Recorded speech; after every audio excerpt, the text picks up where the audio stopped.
November 29 po. Anong ibig sabihin ng 29? Wow! Ito pong simula ng ating unang araw ng nobinaryo sa Immaculate Conception ng December 8. Bakit kailangan tayo magdumina? Napakahalaga po sa ating panahon.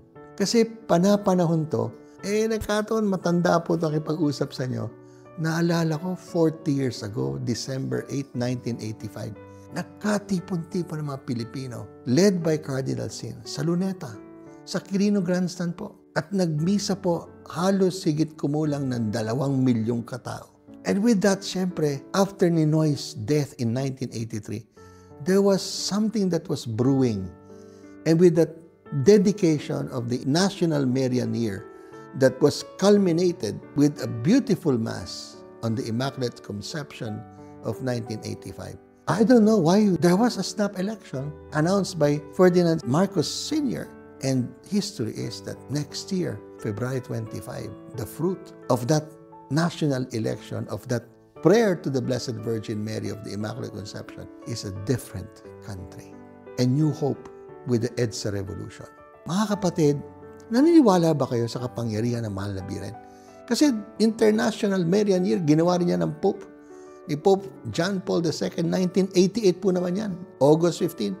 Alam niyo ang kinalabasan? 89 December, the Wall of Berlin, Brandenburg Wall, fell. And 72 years of communism was gone. The Blessed Mother's International Marian Year. 2000th anniversary of her birth. Wow! 2000th anniversary.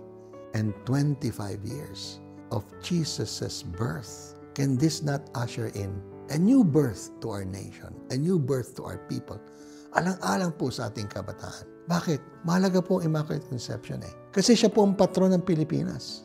Hindi lang po dapat gawing patron, imahen, and whatever prosesyon, whatever devotion, whatever novena, mas mahalaga po.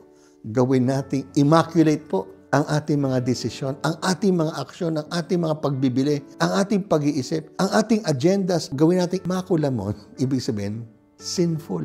May stain, makula. Kaya dapat ikula But not with stain, immaculate. Tagalin po natin ang bahid ng ganid, ng isip, pansarili lamang. Make our minds and hearts immaculate. Let us make this a novena of cleansing. Cleansing our families, our neighborhoods, our nation, and dedicating to the Blessed Virgin 9 days from now, a nation more immaculate, a nation less selfish, a nation more open and ready to serve the Lord. Do I look like out of my head? Am I delirious? No. I am a believer.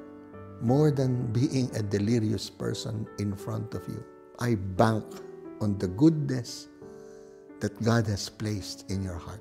Let's do something really good, really wholesome, really immaculately pure intention of our lives.